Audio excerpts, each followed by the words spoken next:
Hi friends, இந்த வீடியோவில் பார்த்தீங்க அப்படின்னா கிரிக்கெட் பேசிக்ஸ்னுடைய பார்ட் 3 வந்து பார்க்க போகிறோம். பார்ட் 1 and 2 பார்க்காதவங்களுக்கு கீழே டிஸ்கிரிப்ஷனில் வீடியோடைய லிங்க் கொடுத்துருக்கேன், போய் பாருங்கள். வாங்க பார்ட் 3 வீடியோக்குள்ளே போகலாம். பார்ட் 3 வீடியோவில் ஃபஸ்ட்டு நம்ம ஸ்டார்டிங்கில் பார்க்க போகிறது பார்த்தீங்க அப்படின்னா விக்கெட்ஸ் பற்றி. விக்கெட்ஸ்னால் என்னென்னா, இப்போ ஒரு பேட்ஸ்மேன் இருக்கார், அவரை வந்து எந்தெந்த முறையில் வந்து அவுட் பண்ணலாங்கிற ஒரு டைப்ஸ் வந்து நம்ம இப்போ வந்து பார்க்க போகிறோம். ஓகேங்களா? ஃபஸ்ட்டு பார்த்தீங்கன்னா, ஒரு பேட்ஸ்மேன் ஒரு பாலை அடிக்கிறாரு, அந்த பாலை வந்து கேட்ச் பிடிச்சிட்டார் ஒரு ஃபீல்டர் அப்படின்னா, அது கேட்ச் முறையில் வந்து அவர் அவுட் ஆகிட்டு வெளியே போவார். அதாவது பாலை கீழே பிச் பண்ணாமல் அப்படியே த்ரூவாக கேட்ச் பிடிச்சிட்டார் அப்படின்னா கேட்ச் என்கிற முறையில் வந்து அவுட் பண்ணலாம். நெக்ஸ்ட்டு வந்து போல்டுனா என்னென்னா, பவுலர் வந்து பால் பண்ணும்போது பேட்ஸ்மேன் அதை மிஸ் பண்ணி ஸ்டம்பில் போய் அடிச்சு விக்கெட் ஆயிடுச்சுன்னா அது வந்து போல்டு. ஓகேங்களா? அது ஒரு முறையில் வந்து அவுட் பண்ணலாம். அதுக்கப்புறம் ரன் அவுட். பேட்ஸ்மேன் வந்து பாலை அடிச்சுட்டு ரன் ஓடுறாரு, ஒரு ரெண்டுலேருந்து இன்னொரு ரெண்டுக்கு பாப்பிங் ரீஸ் போய் ரீச் பண்ணணும். அப்படி ரீச் பண்ணுறதுக்கு முன்னாடியே ஃபீல்டர் பால் எடுத்து ஸ்டம்பில் அடிச்சிட்டார் அப்படின்னா அது வந்து ரன் அவுட். ஓகேங்களா? இது மூணாவது டைப்பு. நாலாவது பார்த்தீங்கன்னா ஹிட் விக்கெட். ஹிட் விக்கெட்னா அப்படின்னா பேட்ஸ்மேன் வந்து பாலை அடிக்க ட்ரை பண்ணும்போது தவறி ஸ்டம்பை பேட்டில் அடிச்சிட்டாரு அப்படின்னா அது வந்து ஹிட் விக்கெட். ஓகேங்களா? இது வந்து நாலாவது டைப்பு. அடுத்து ஸ்டம்ப் ஹிட்னா என்னென்னா, பேட்ஸ்மேன் வந்து பாப்பிங் கிரீஸ்குள்ளே நின்று தான் வந்து விளையாடணும். பால் அடிக்கும்போது பாப்பிங் கிரீஸ் விட்டு வெளியே போயிட்டார் அப்படின்னா, விக்கெட் கீப்பர் பாலை கலெக்ட் பண்ணி ஸ்டம்பில் அடிச்சிட்டாருன்னா அதை வந்து ஸ்டம்ப் ஹிட். இப்படி வந்து ஒரு பேட்ஸ்மேன் வந்து அவுட் பண்ணலாம். ஓகேங்களா? இது அஞ்சாவது டைப்பு.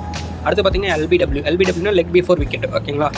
அதாவது ஒரு பவுலர் பவுல் பண்ணும்போது வந்துட்டு பேட்ஸ்மேன் வந்து ஸ்டம்ப் ஹைட்டுக்குள்ளே ஸ்டம்ப் லைனில் வந்து பாலை வந்து காலில், அதாவது அவர் பாடிக்குள்ளே எந்த இடத்துல அடிச்சிருந்தாலும் அதை வந்து எல்பிடபிள்யூங்கிற முறையில் வந்து பேட்ஸ்மேனை அவுட் ஆக்கலாம். ஓகேங்களா? அடுத்தது நான் ஸ்ட்ரைக்கர் அவுட் அப்படின்னா என்னென்னா, இப்போ ஒரு பவுலர் வந்து பவுல் பண்ண வரும்போது அவர் பாலை ரிலீஸ் பண்ணுறதுக்கு முன்னாடியே நான் ஸ்ட்ரைக்கர் பாப்பிங் ரீஸ்லேருந்து வெளியே வந்துட்டார் அப்படின்னா, அந்த பவுலர் பாலை வந்து பவுலிங் பண்ணாமல் அவர் பாலை வந்து நான் ஸ்ட்ரைக்கர் ஸ்டம்பில் அடிச்சிட்டார் அப்படின்னா நான் ஸ்ட்ரைக்கரில் இருக்கிற பேட்ஸ்மேன் வந்து அவுட். ஓகேங்களா? இது நான் ஸ்ட்ரைக்கர் அவுட். இந்த மாதிரி பார்த்தீங்கன்னா டிஃப்ரெண்ட்டான டைப்ஸில் வந்துட்டு விக்கெட்ஸ் வந்து எடுக்கலாம். ஓகேங்களா? நெக்ஸ்ட் நம்ம என்ன பார்க்க போகிறோம் அப்படின்னா, பேட்ஸ்மேன் என்னென்ன கிட் வந்து யூஸ் பண்ண போகிறார் அப்படின்னு வந்து பார்க்க போகிறோம். பேட்ஸ்மேன் பார்த்திங்கன்னா மொத்தமாகவே அவருக்கு சேஃப்டிக்கே வந்து நிறைய கிட்ஸ் வந்து யூஸ் பண்ணுவார். அதில் முதல்ல பார்த்திங்க அப்படின்னா ஹெல்மெட் பார்த்திங்கன்னா அந்த கிரிக்கெட் பால் பார்த்திங்கன்னா ரொம்ப ஹார்டாக இருக்கும், அது தலையில் பட்டால் ரொம்ப டேஞ்சர் பேட்ஸ்மேனுக்கு. அதனால் பார்த்திங்கன்னா ஹெல்மெட் யூஸ் பண்ணுவாங்க. அதுக்கப்புறம் பார்த்திங்கன்னா ஹேண்ட் க்ளவுஸ் யூஸ் பண்ணுவாங்க. பேட்டை வந்து பிடிக்கிறதுக்கு நல்லா கிரிப்பாக இருக்கிற ஹேண்ட் க்ளவுஸ் வந்து யூஸ் பண்ணுவாங்க. அப்புறம் ஹேண்ட் பேட் வந்து யூஸ் பண்ணுவாங்க. அதாவது ஆம்லாம் வந்து பால் அடிச்சிடக்கூடாது ஃபோர் ஆமில் அப்படிங்கிறப்பசரம் பார்த்திங்க அப்படின்னா ஹேண்ட் பேட் யூஸ் பண்ணுவாங்க. அதுக்கப்புறம் தை பேட் யூஸ் பண்ணுவாங்க. பால் வந்து அந்த மாதிரி தொடையிலாம் எங்கேயும் வந்து அடிச்சிடக்கூடாது அப்படிங்கிறப்பசரம் தை பேட் யூஸ் பண்ணுவாங்க. அதுக்கப்புறம் ஹிப்புக்குன்னு தனியாக ஒரு பேட் இருக்குது, அது ஒரு சில பேட்ஸ்மேன் யூஸ் பண்ணுவாங்க. அதுக்கப்புறம் பார்த்திங்கன்னா பேட் யூஸ் பண்ணுவாங்க. பேட் பார்த்திங்கன்னா காலில் வந்து பால் பற்றக்கூடாது அப்படிங்கிறப்பசரம் பேட் வந்து யூஸ் பண்ணுவாங்க. அதுக்கப்புறம் ஷூஸ் யூஸ் பண்ணுவாங்க. ஓகேங்களா? அதுக்கப்புறம் அப்டமன் கார்டு யூஸ் பண்ணுவாங்க. அது எல்லாமே வந்து பார்த்திங்கன்னா சேஃப்டிக்கோசரம் வந்து இதெல்லாமே யூஸ் பண்ணுவாங்க.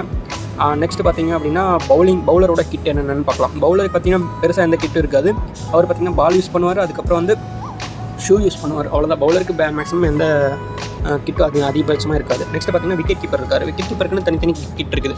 என்னென்னு பார்த்திங்க அப்படின்னா அவரும் ஹெல்மெட் யூஸ் பண்ணுவார். ஸ்பின் பவுலர், ஃபேஸ் பவுலருக்கு ஒரு சில விக்கெட் கீப்பர்ஸ் யூஸ் பண்ணுவாங்க ஹெல்மெட். அதே மாதிரி சேம் இது அந்த பால் வந்து ஹார்டாக இருக்கிறதுனால தலையில் படக்கூடாதுன்னு சொல்லிட்டு ஹெல்மெட் யூஸ் பண்ணுறாங்க. அதுக்கப்புறம் கீப்பிங் க்ளவுஸ் யூஸ் பண்ணுவாங்க. கீப்பிங் க்ளவுஸ்க்குள்ளே பார்த்திங்கன்னா ஒரு இன்னர் க்ளவுஸும் தனியாக வச்சுருப்பாங்க. அது வந்து கை வலிக்காமல் இருக்கிறதுக்கு பார்த்திங்கன்னா அந்த இன்னர் க்ளவுஸ் போட்டு அதுக்கப்புறம் கீப்பிங் க்ளவுஸ் வந்து உள்ளே போட்டுக்கோங்க. ஓகேங்களா? அதுக்கப்புறம் கீப்பிங் பேட் யூஸ் பண்ணுவாங்க, ஷூ யூஸ் பண்ணுவாங்க, அப்டமன் கார்டு யூஸ் பண்ணுவாங்க. இதெல்லாமே பார்த்திங்க அப்படின்னா ஒரு கீப்பருக்கான கிட்டு. நெக்ஸ்ட்டு பார்த்திங்கன்னா அம்பையர்ஸ் பற்றி நம்ம வந்து பார்க்க போகிறோம். அம்பையர்ஸ் பார்த்திங்கன்னா ஒரு கிரிக்கெட்டில் பார்த்திங்கன்னா மொத்தமாகவே வந்து 3 அம்பையர் வந்து ப்ளே பண்ணுவாங்க. 2 அம்பையர் பார்த்திங்க அப்படின்னா மெயின் அம்பையராக கிரவுண்டில் வந்துட்டு ஆன் கிரவுண்டில் வந்து அம்பையரிங் பண்ணுவாங்க. ஒருத்தர் வந்து டிவி அம்பையராக இருப்பார், அவரை பார்த்திங்கன்னா தேர்ட் அம்பையர் அப்படின்னு வந்து சொல்லுவாங்க. அதாவது மெயின் அம்பையர் எல்லாருமே வந்து எல்லா டிசிஷனுமே கொடுப்பாங்க. லைக் எக்ஸ்ட்ராஸ், அதாவது நோ பால், வைடு, அதுக்கப்புறம் பைஸு, அப்புறம் விக்கெட் போச்சுன்னா விக்கெட்டு, அதுக்கப்புறம் வந்து ட்ரிங்க்ஸ் அலோவ் பண்ணுறது, ஓவருக்கு இடையில பார்த்திங்கன்னா பாலை கலெக்ட் பண்ணி வச்சுக்கிறது, விக்கெட் போனால் பாலை கலெக்ட் பண்ணி வச்சுக்கிறது, அதுக்கப்புறம் ஏதாச்சும் பிரச்சனை நல்லா சால்வ் பண்ணுறது, இந்த மாதிரி எல்லா கிரிட்டிக்கல் சுச்சுவேஷன் ஹேண்டில் பண்ணுறது பார்த்திங்க அப்படின்னா மெயின் அம்பையர்ஸ். அந்த மெயின் அம்பையர்ஸ் 2 பேர் இருப்பாங்க.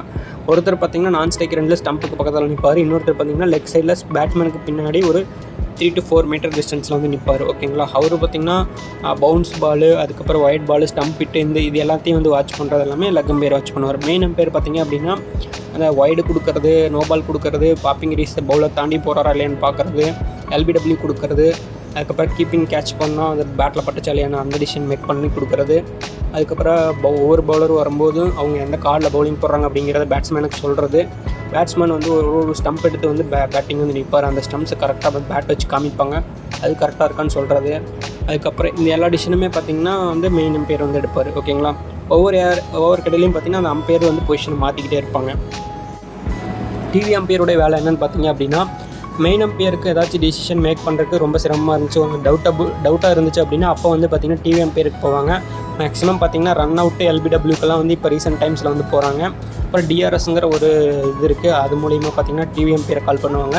டிவி எம்பையர் வந்து மேட்ச் வந்து டிவியில் பார்த்துட்டு இருப்பார். ஏதாச்சும் டிசிஷன் வந்து மெயின் எம்பையர்னால எடுக்க முடியல அப்படின்னா டிவி எம்பையர்ட்ட கேட்பாங்க. டிவி எம்பையர் பார்த்திங்க அப்படின்னா ரிப்ளை போட்டு பார்த்து அந்த பர்டிகுலர் டெலிவரி அந்த ரன் அவுட்டை செக் பண்ணுவார். அப்படி எல்பிடபிள்யூ வந்து எல்பிடபிள்யூ செக் பண்ணுவார். அதுக்கப்புறம் வந்து கேட்ச் ஏதாச்சும் பேட்டில் பட்டு போயிருக்கா படாமல் போயிருக்கா அந்த மாதிரி நிறைய டிசிஷன் வந்து டிவி எம்பையர் ரிப்ளை போட்டு பார்த்து அவருடைய டிசிஷன் வந்து கொடுப்பார். மெயின் ஸ்க்ரீனில் அவுட்டா நாட் அவுட் அப்படின்னு வந்து சொல்லிட்டு இதுக்காக பார்த்திங்கன்னா டிவி எம்பையர் வந்திருக்காங்க. இவ்வளோ தாங்க அம்பையர் பார்த்தீங்கன்னா பேசிக்ஸ். ஓகே ஃப்ரெண்ட்ஸ், ரிமைனிங் வந்து நம்ம பார்ட் 4ல் பார்க்கலாம். இந்த வீடியோ உங்களுக்கு பிடிச்சிருந்துச்சுன்னா லைக், ஷேர் அண்ட் கமெண்ட் பண்ணுங்கள். மறக்காமல் சேனலை சப்ஸ்கிரைப் பண்ணி ஃபாலோ பண்ணுங்கள். தேங்க்யூ.